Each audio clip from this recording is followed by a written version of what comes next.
The Eiffel Tower was built in 1889. The Mona Lisa was painted by Leonardo da Vinci.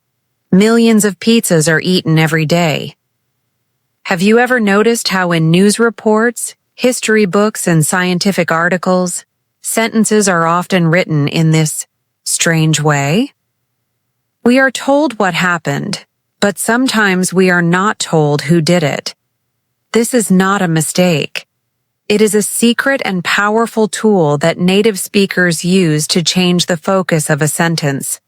It is called the passive voice, and today we are going to unlock its secrets. Welcome back to our series, English Grammar Unlocked. I'm your host, Scarlett.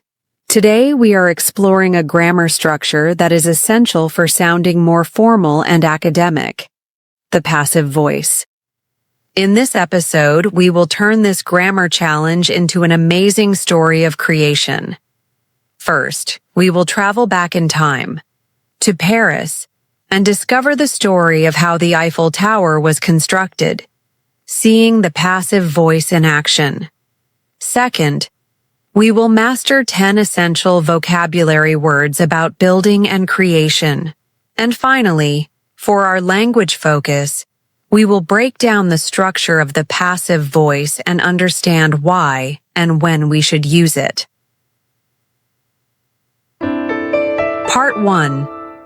The birth of an idea. Active versus passive. Our story begins in Paris in the late 1880s.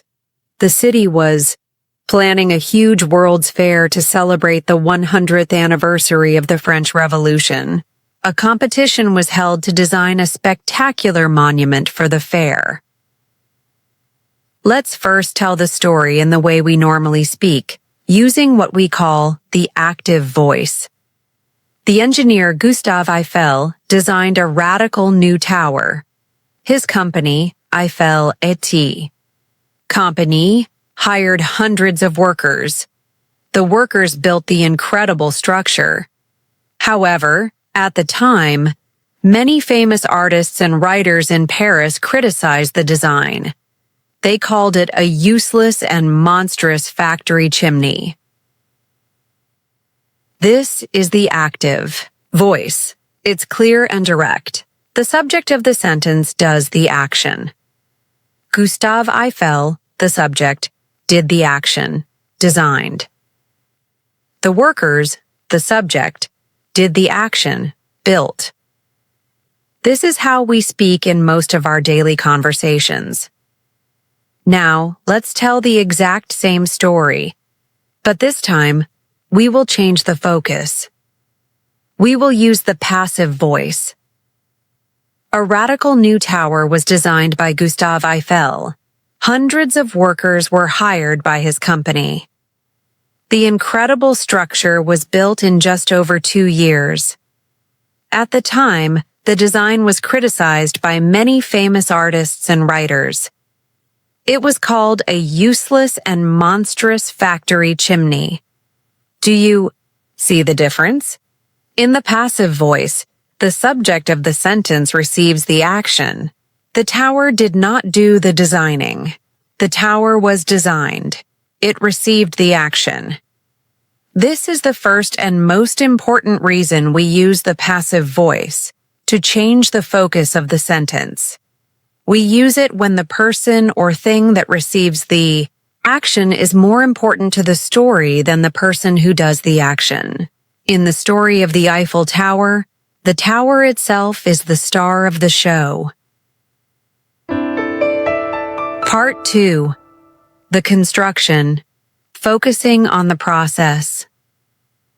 The passive voice is the perfect tool for describing a process, where the steps of the process are more important than who did each step. Let's continue our story and describe how this amazing monument was built.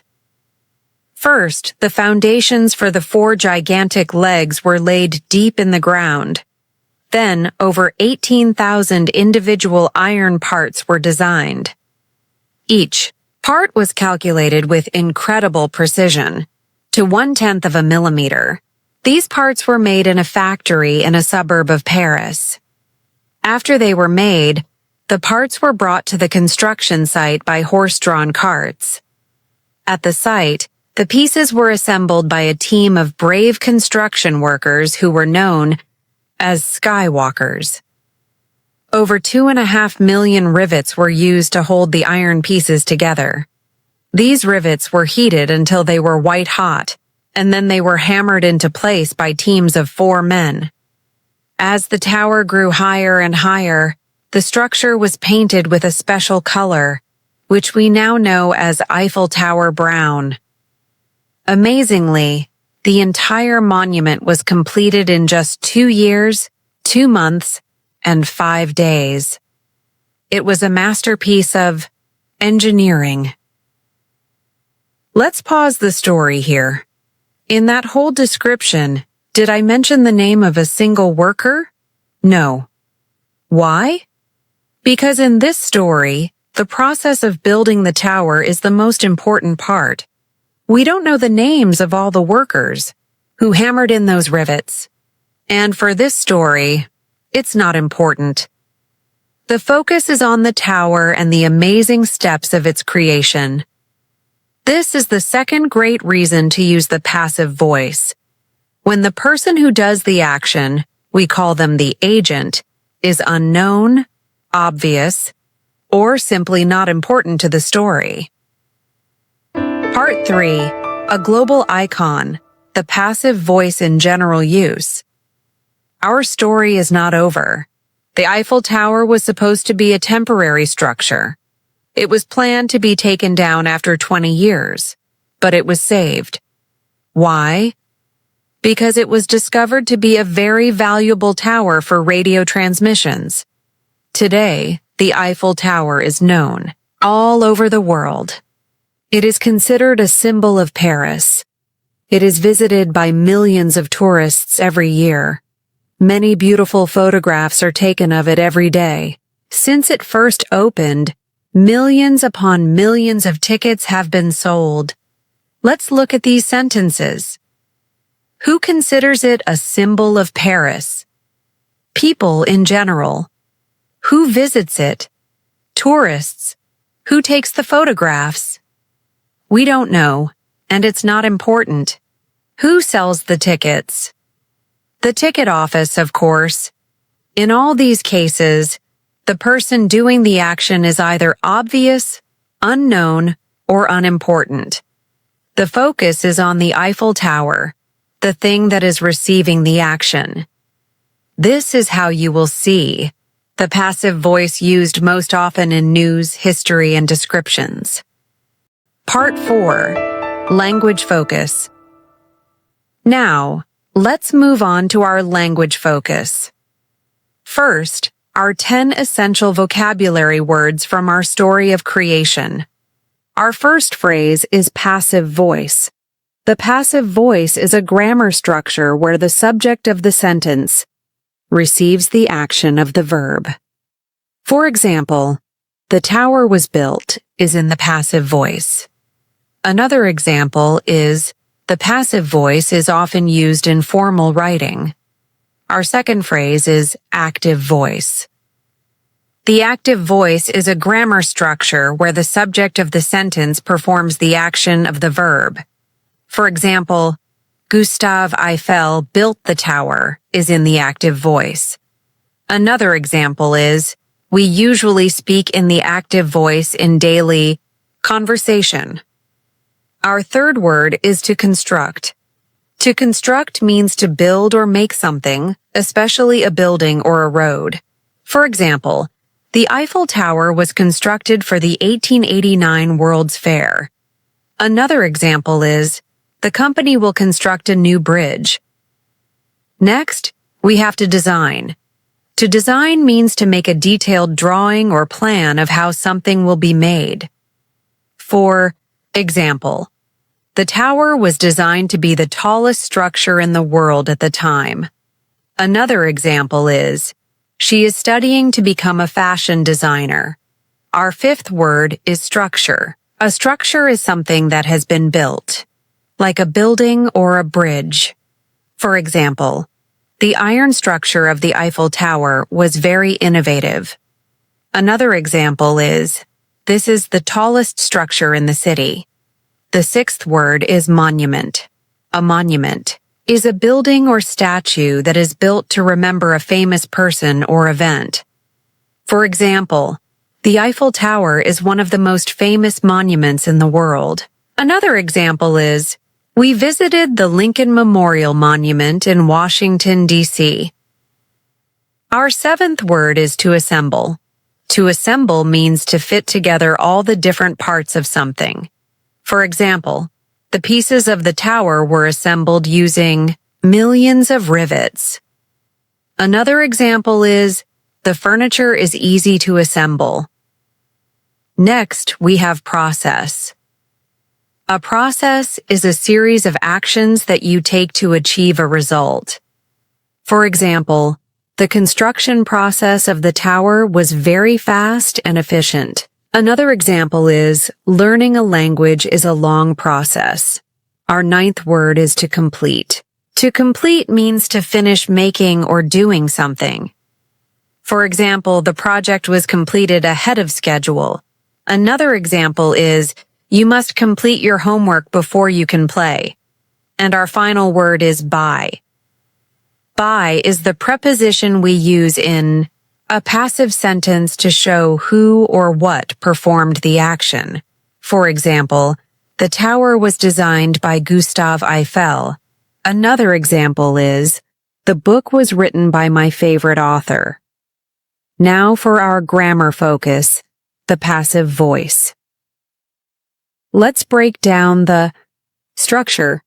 It is always subject plus the verb to be in the correct tense plus the past participle. The most important part is the verb to be. It can change to any tense. For the present, the tower is visited by millions. For the past, the tower was built in 1889. For the present perfect, millions of tickets have been sold. For the future, a new light show will be installed next year. The second part is the past participle. This is the same verb form we learned for the present perfect tense. For regular verbs, it just ends in ed, e.g., designed, constructed, painted. For irregular verbs, we must remember the special form, e.g., built, made, taken, spoken. And how do we change an active sentence to a passive one? It's like a puzzle. Active, Gustave Eiffel, subject built, verb, the tower, object. Passive, the tower, object becomes subject, was built, be plus past participle, by Gustave Eiffel, by plus old subject. Part 5. Practice tips for the 4 skills now. How can you practice this new structure? For listening, listen to a short news report from a source like BBC News or NPR. News reporters use the passive voice all the time. Listen for sentences that start with something was done. For example, a new law was passed today. The suspect was arrested last night. For speaking, describe a famous food from your country using the passive voice. Use your AI tutor. For example, in my country, a dish called pho is very popular. It is made with rice noodles and beef. It is served with fresh herbs. For reading, find the Wikipedia page for a product you use every day, like your smartphone or your car. Read the section about how it is made or its history. It will be full of passive voice sentences. The first iPhone was introduced in 2007. And for writing, use your journal to describe how your favorite dish is made. Try to use the passive voice at least 3 times. For example, first, the vegetables are chopped. Then, the pasta is boiled. In salt water, finally, the sauce is added. Part 6. Your next action today. We have unlocked a powerful and sophisticated tool. The passive voice is not just a strange grammar rule. It is a new way to see the world. It allows you to change your focus, to describe processes, and to tell stories in a more formal and objective way. This is a key that will help you understand news, history, science, and business English much better.